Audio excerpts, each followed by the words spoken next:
Thanks for coming to Building the Foundations of the Node.js Community. So a bit about me, I'm co-chair of the Node.js Community Committee, and I'm a Node.js Evangelism and moderation team member.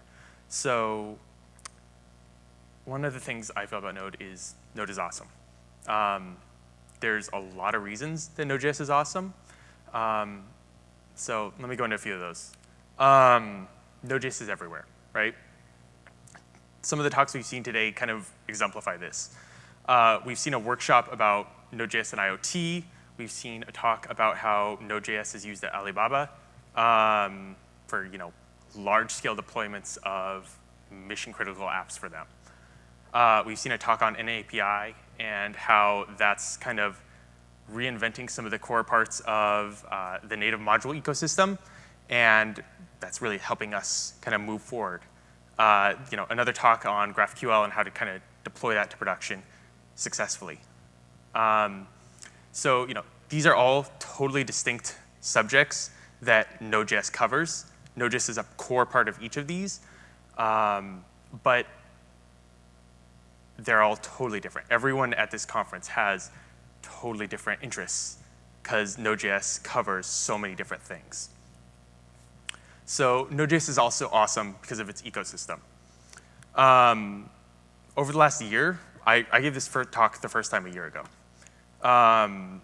Over the last year, these counts have grown dramatically. Checking yesterday, there was 550,000 modules published to the NPM registry. A year ago, there was 350,000. In a year's time, we've grown 200,000 modules that we can start using as Node.js devs, or front-end devs, IoT devs, whatever. There's about 520 modules a day. A year ago, again, there was about a little less than 500, 490-ish. At this point, there's 12 billion downloads of modules a month, and since I actually pulled this number, that's reached almost 13 billion in the past 30 days. A year ago, that was 6 billion. So in a little under a year, that's doubled. That's amazing to me. So kind of part of this is Node.js is massive, right? This ecosystem is huge. For some context, the next largest Node.js or next largest ecosystem is Maven Central with 200,000 modules.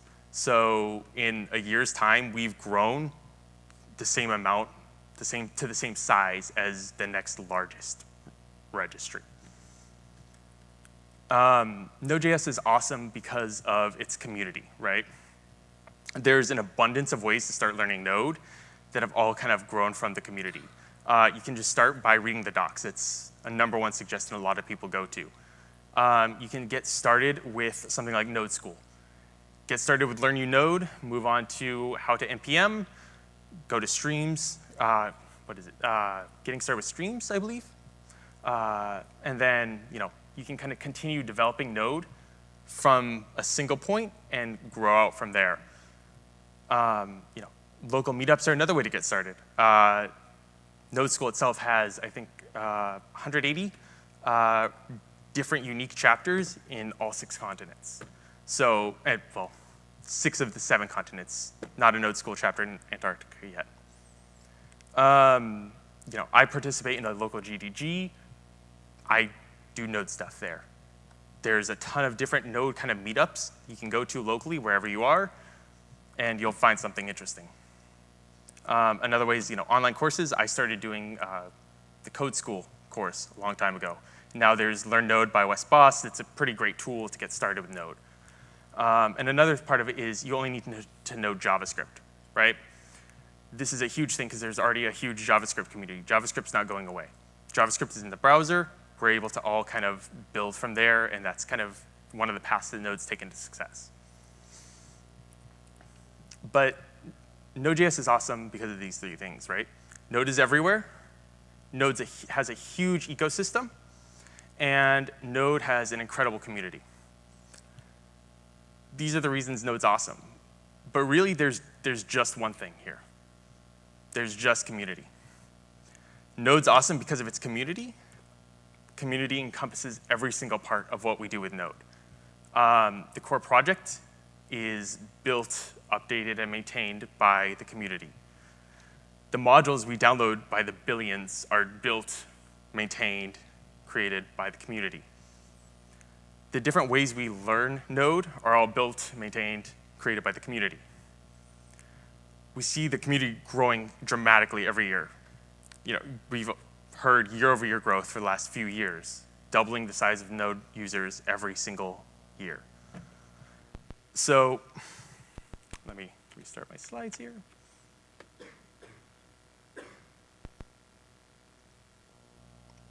Awesome. So every year we see new contributors, new efforts to kind of grow that community, and new people who are wanting to learn Node and wanting to help contribute. And so because of this, there's this consistent flow of people who want to help.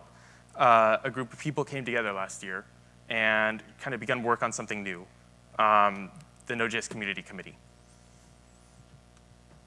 So what is the Node.js Community Committee?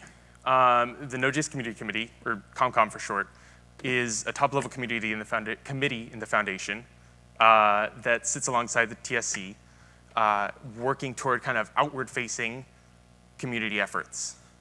So the ComCom is tasked with building new projects that are able to kind of engage and pull in new users and new people who want to learn Node but haven't already.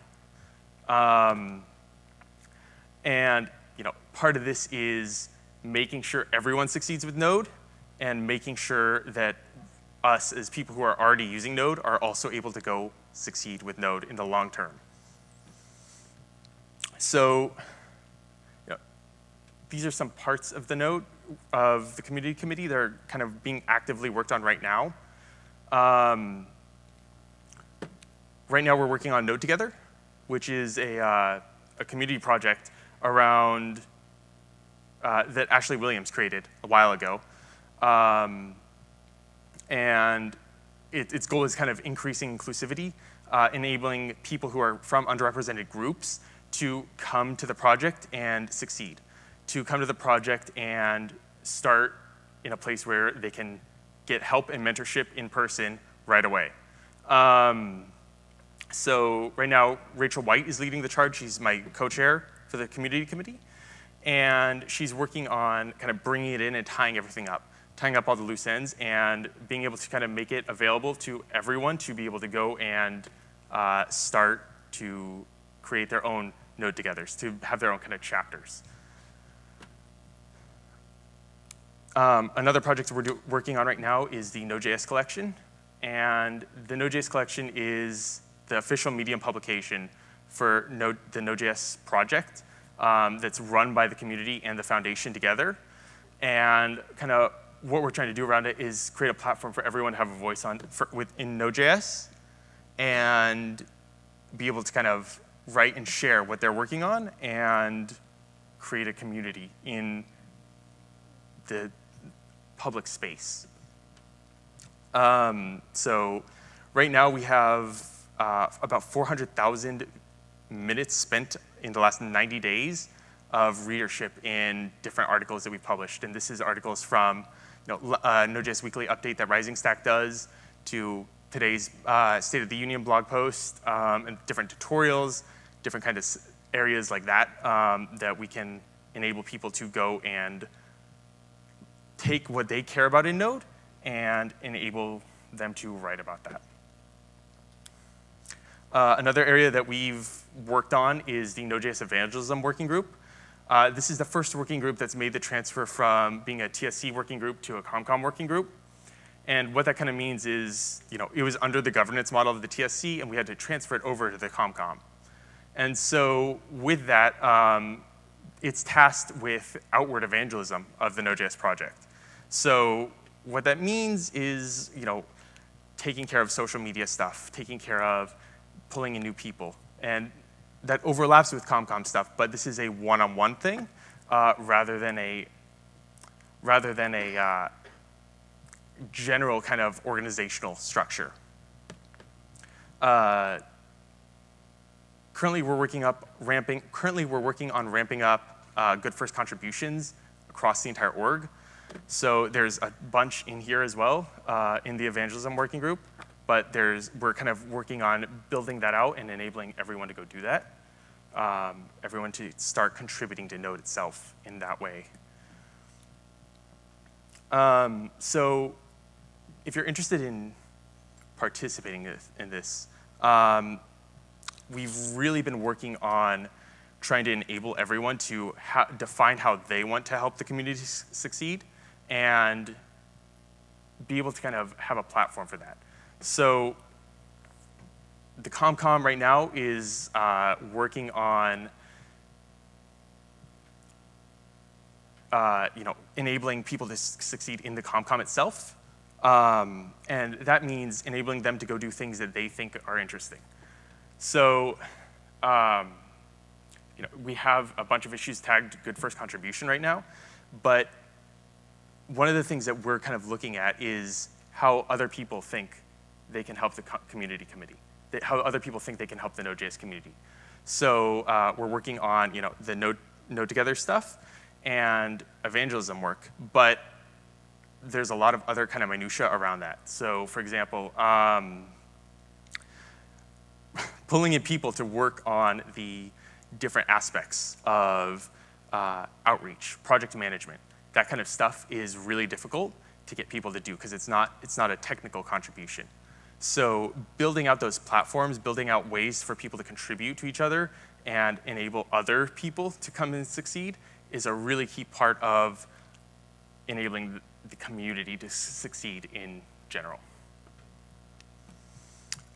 Here's a bunch of the issues that are open right now with good first contribution. Some of them are pretty simple things with, hey, we want to update the README a bit. Some other ones are, hey, we need to work on internationalization a lot better. That's a thing that succeeded really well in Node Core, or in io.js when that split out, but we're working on kind of bringing that back. Getting started with some of the working groups and some of the teams. Evangelism Working Group, there's the Nodejs Collection Working Group, there's a few others that all are working toward building out more successful communities around Node and defining that. The Nodejs Collection and Evangelism are two really good examples of places looking for work right now. So the Node.js project isn't really just about code, it's about community, everything that envelops community. And there's a lot of things that each individual has to contribute to that. And it's a hard thing to define, and that's what we're working to do. But some of those projects are still being teased out, and we want your input on what those projects are and how we can have them succeed. So some ways we're creating a platform right now are helping the website be more accessible, helping the docs be more defined. But those are projects that we still need input on. We still need help. And that's the work that we're doing, and that's the work that we are aiming to continue doing. We don't have all the scopes defined, but we're looking to define them. Yeah, and that's about it. So thank you all for coming.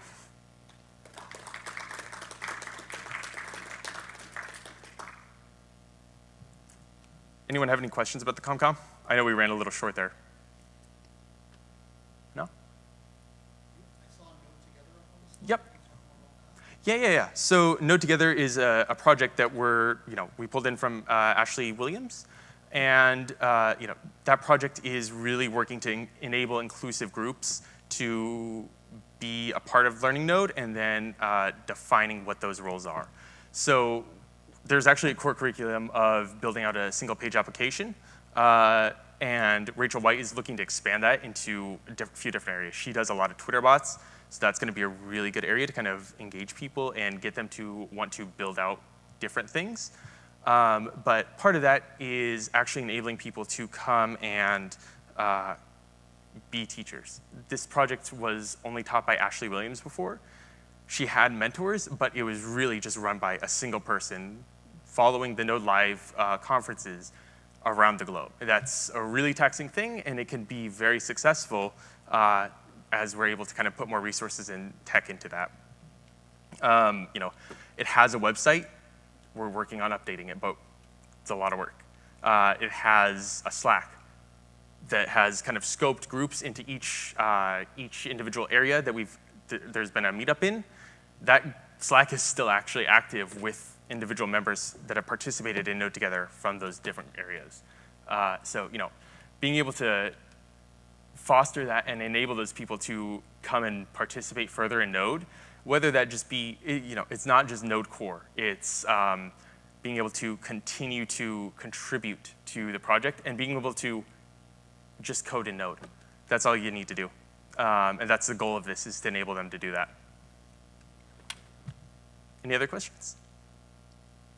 Yep. So this is just a thought, but it seems like there's a lot of effort within Node of like getting sort of beginners to a more intermediate level. Yep. What is the Node community doing to get people that are at an intermediate level, like maybe I would say people that are in college that have maybe a year or two of some programming experience to that more advanced level? So I think the efforts around core are actually a really good way to do that. I know there's a project around Post-Mortem Debugging that is with a university student who's doing it as part of his schoolwork that is really trying to enable, okay, how do we kind of fix this and make it better? And then kind of sharing that with the community. They do live streams from the Node.js channel every kind of, I think 2 weeks to a month to kind of do updates on that. But enabling people to start contributing at a deeper level. If they're at an intermediate level, really moving them to the next level of being advanced in Node core. Doing that as a Node.js developer and not necessarily as a core contributor, that's something that we can and should work on. And I don't think we have a plan for that yet, but I think that's definitely something that we should do. Yeah.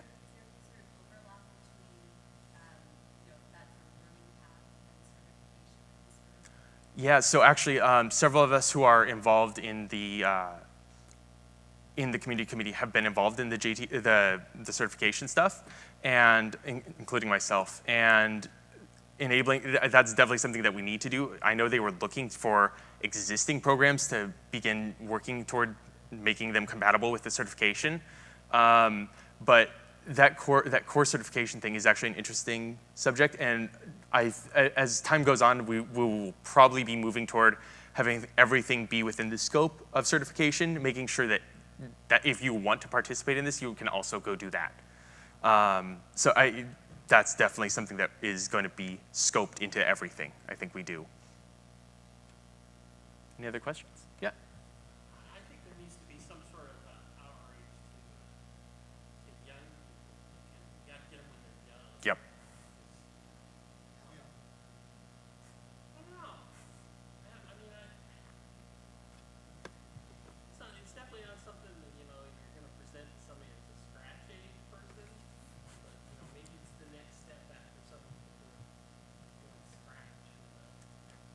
So yeah, the comment was about reaching out to younger people, and I think that is actually a great place for Node Together to start being a platform.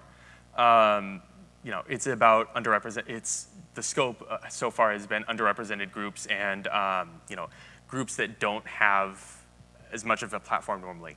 That's definitely people that are under 18 in the United States. I myself am actually probably would have been a great fit for that. I came from a city of 4,000 people and didn't have any platform to learn code stuff. So that would have been a great thing, and that is actually something I care deeply about, is enabling younger people to go learn Node stuff and code at all. And there's we could definitely partner with certain groups like Women Who Code, Black Women Who Code, those different kind of groups. And I know there's a few youth ones as well. I'm not sure on the names of them, but those are definitely something that we could kind of extend the curriculum to, for sure. Yep. Follow up on that, I've noticed there's been a rise in popularity in code schools, but there's been a really lack of representation Yeah, so the comment was about Node.js in boot camps and code schools. That's definitely something that I've also hit up against. And it's something that should be worked on. Figuring out the path to that is really the barrier. And it could be as simple as reaching out to the different code schools. But doing that takes time and curriculum building, and it's not a super simple task. But that's definitely something that is going to be beneficial in the long run. I know last year there was a talk by Brian Hughes on why you should be hiring out of a dev bootcamp. And dev bootcamps are extremely important at this point. Like, you don't need a university degree to work in Node. You don't need a university degree to be a developer. But, what's that? It doesn't hurt, no. But you don't need it. So, enabling that as a platform is definitely a way that's going to start speeding us up. I know there are several that are actively doing it at a larger scale, and I have actually noticed that a lot of the smaller scale, like local boot camps, are using Node pretty effectively because it's really easy to get started with, and it's easy to build curriculum around in that case where you have limited resources. So that's definitely a place for us to go explore. Like I said, the main thing is getting those contacts and kind of building out that discussion. I'm in New York, and I don't see that as much. I see we have a few full stack focused boot camps. Yeah. That's somewhere we can reach out to. Yeah, for sure. And there's a lot of ways that Node can interact with boot camps. Full stack, just backend, like a single course as part of the entire thing. Like, there's a lot of ways we could do that. And honestly, repurposing curriculum that we're going to be building with Node Together or pulling together Node School, it's a pretty good way to begin that project. Yep. I guess the other follow-on comment I'd like to offer is not all boot camps are necessarily concerned with this, but I would not be surprised. In fact, I would expect some boot camps to say our principal role is to get a candidate a good job, and perhaps there's some argument to be made that if Node is, according to Stack Overflow developer surveys or something, if Node is a popular enough or in demand enough language, then maybe boot camps can respond to that demand. Yeah, and so the comment was about Node.js being in demand and being popular enough for boot camps to be able to respond to that. So I definitely agree with that, and honestly, I think that is already there. There's a lot of different surveys. We saw that in the State of the Union with Mark's keynote earlier. In that BOSS survey that was published on TechCrunch, Node was number 4 above Docker, behind Linux and Git. Like, that's a pretty far jump in terms of the ecosystems that we all participate in. But being able to define that and make sure Node is represented in those surveys, because there's times when it can't be, but or it isn't. But making sure we have that material, that's actually the important thing. Making sure we have that as a community and as a part of the community committee, making sure we have the resources to go share with people, that's a really important thing. Those materials do exist in some form right now. Like, we could go and find them. Making sure there's a way for us to go use them, that's the kind of barrier we have. And it's not a huge barrier, but it's one that exists. I think we're about at time. So thank you all for coming. Enjoy the rest of the conference.